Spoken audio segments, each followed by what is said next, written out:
So first of all, what is a ratio? Some definitions you need to know here from your book. A ratio is a comparison of two numbers by division and is also often expressed as a fraction. All right, you're comparing two numbers. Usually they express it as a fraction. A rate is a ratio comparing numbers with different units. So if you're comparing the same unit, it's just a ratio. If you're comparing different units like miles per gallon, one unit is miles, one unit is gallons, that's considered a rate. A unit rate is when the denominator is 1.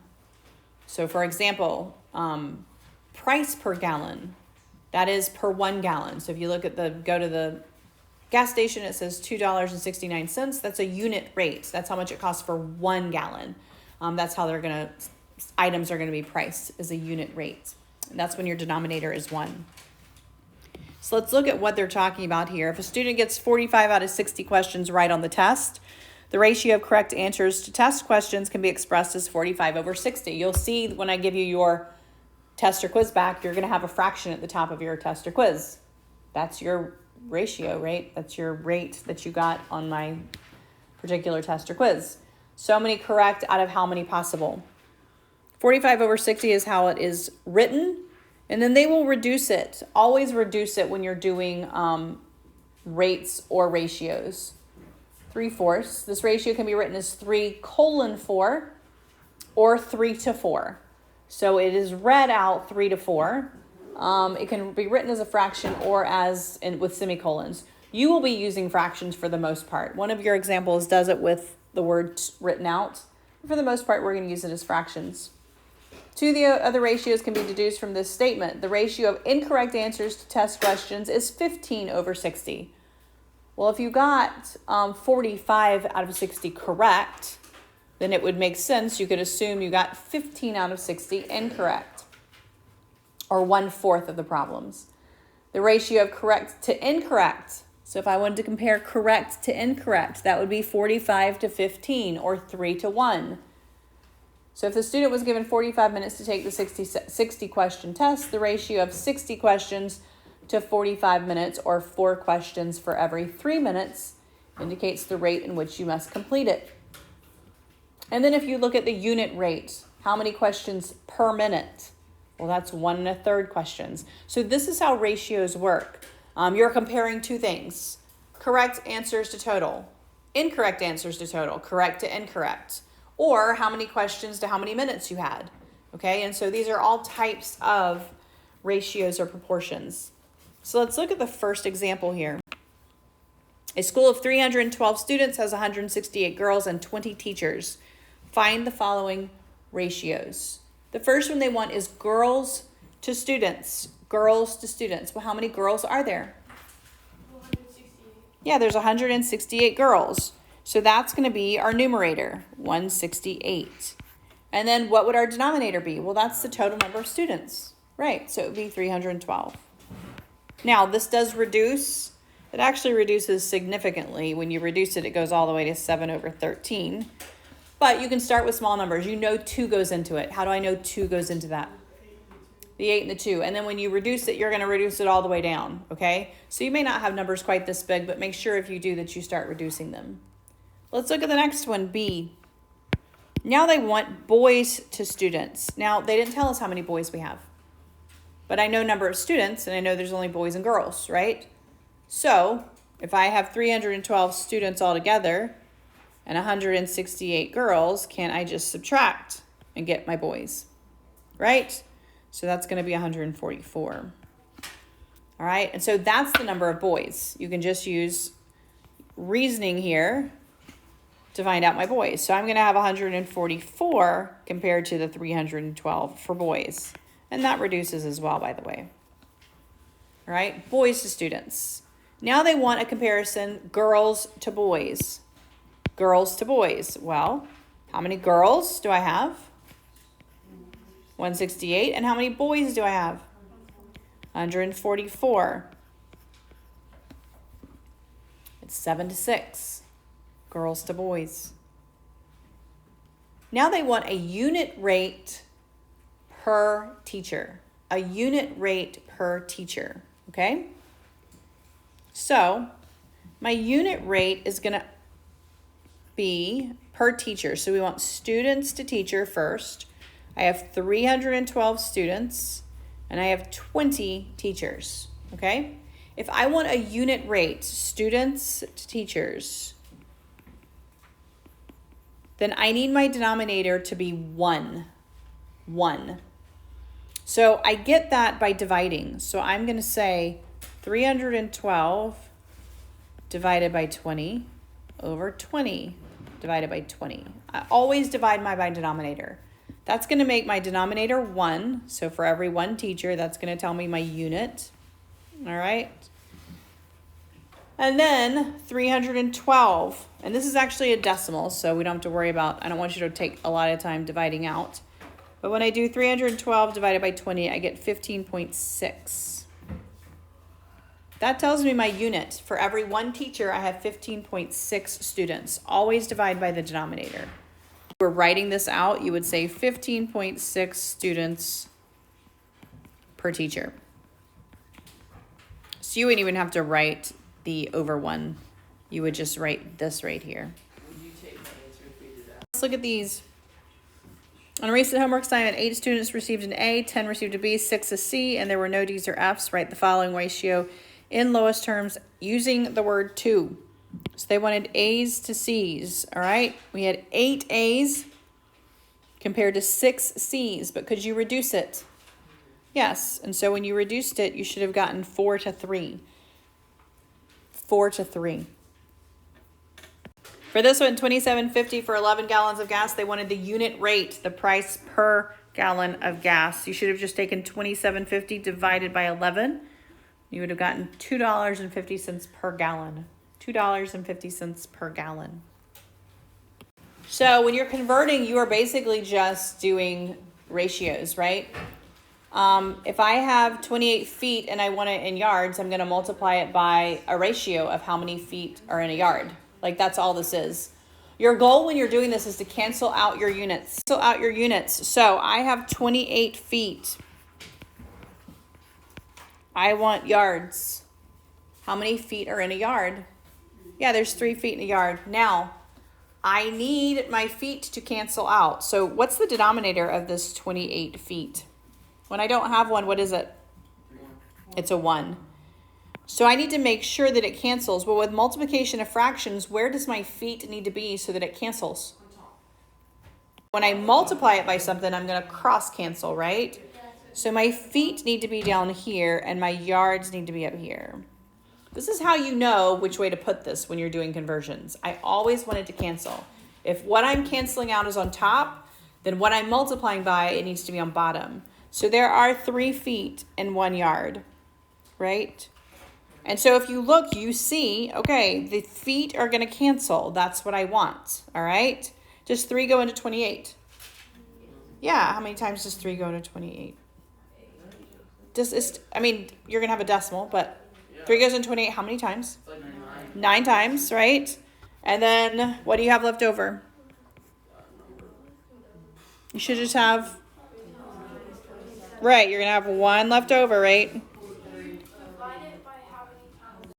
So it's approximately 9.3, right, if we rounded, or you could leave it as a fraction, 9 1/3 yards. That's fine, all right? But converting 28 feet to yards, you're going to say 9 1/3, 9 1/3 yards. So when you're converting these, whatever you want to cancel needs to be in the opposite position of where it currently is. All right, let's look at this next one. Example 3, about 8 minutes into liftoff, a space shuttle is traveling 17,000 miles an hour. How fast is that in feet per second? Feet per second. I'm not worried about that you know these ginormous numbers. I'm worried that you know the conversion pieces of it, okay? So I have 17,000 miles per how many hours? How many hours? 1 hour, right? That's a unit rate. Per 1 hour. They want this in feet per second. I have to do 2 conversions. All right, I need to convert my miles. Where is my miles currently, top or bottom? Top. So my miles needs to be down here. I'm converting to feet. 5,280 feet in 1 mile. And then I'm converting to seconds. So my hours, where's my hours currently? In the bottom. So where does it need to be here? At the top. 1 hour is how many seconds?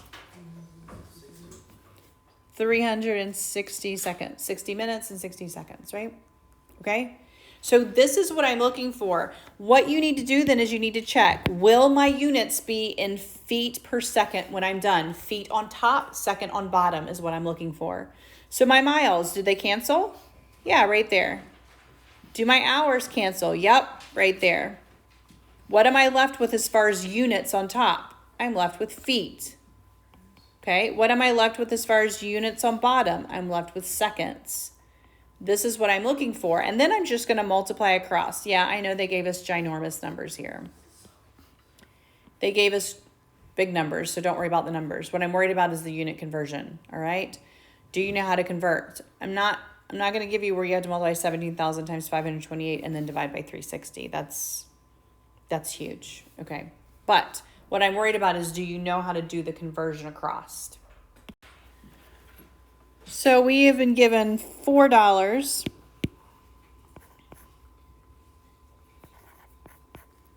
for every 1 pound. I need to convert the dollars to cents. My dollars is currently on top. Where does it need to go?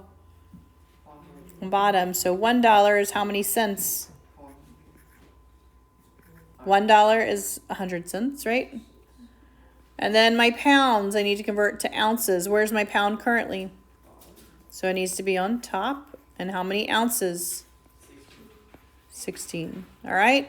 So you want to double check and make sure my dollars are canceling.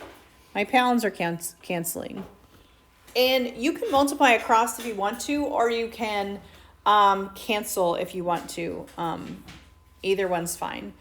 But if I multiply across, I'm going to get 4 times 100 times 1. So on top, I'm going to have 400 cents, right? And on bottom, I'm going to have 1 times 16. All right? We can reduce this. What goes into 400 and into 16? 4. Yeah, 4 goes into both of them. So I would reduce that way first before I did any division. So I'm going to have 100 cents over 4 ounces. What's 100 divided by 4? 25 cents per ounce, which is what you should have gotten. So if you have a proportion, you have 2 different ratios that are equal to each other, okay? Like 1/2 is equal to 2/4, right? So you can be given proportions, and there are certain terms within the portions. A is to B, as C is to D is how they read it. The first and last number, so that means the A and the D, these are called the extremes. And then the B and the C, these are the 2 middle numbers, basically, when you do this. The first and last number are the extremes. The 2 middle numbers are the means. And they equal each other when you multiply them, all right? So you could get rid of your denominators like we've done before, but when you have just 2 fractions equal to each other, all numbers here, sometimes you can throw in variables and solve, you are literally multiplying your cross numbers. So this is cross multiplication. It's not the same as cross canceling. Cross canceling is when you're multiplying fractions and you're canceling out. Cross multiplication is when 2 fractions are equal and you're multiplying and set them equal to each other. So let's look at this property here. In a proportion, the product of the extremes, that's the A to the B, is equal to the product of the means, that's the B and the C. So they're just saying you can cross multiply and they equal each other. Let's look at how this helps us. Look at example 4 in the middle of page 100. X. If we know that cross multiplication means they're equal to each other, then we can use that process to solve for x. 7 times 4, so we have 7 times 4 equals 8 times x. What is 7 times 4? It's 28. 28 equals 8x. How do I solve this? What's happening between the 8 and the x? It's multiplication, so I am going to divide. All right? On the right-hand side, it cancels. 8 goes into 28. How many times? 3. With how much left over? Yeah. 8 goes into 48. How many times?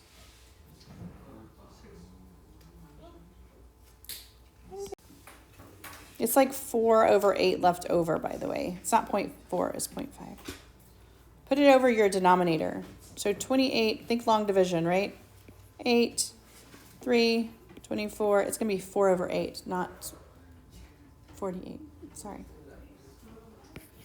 There we go.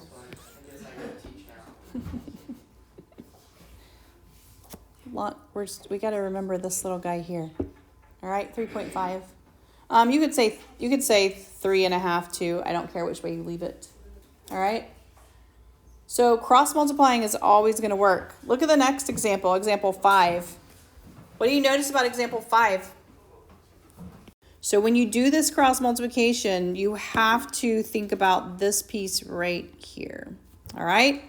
So now we're going to cross multiply. We're going to multiply these here and to set them equal. When I multiply the 7 and the x plus 9, I'm going to have to use distribution.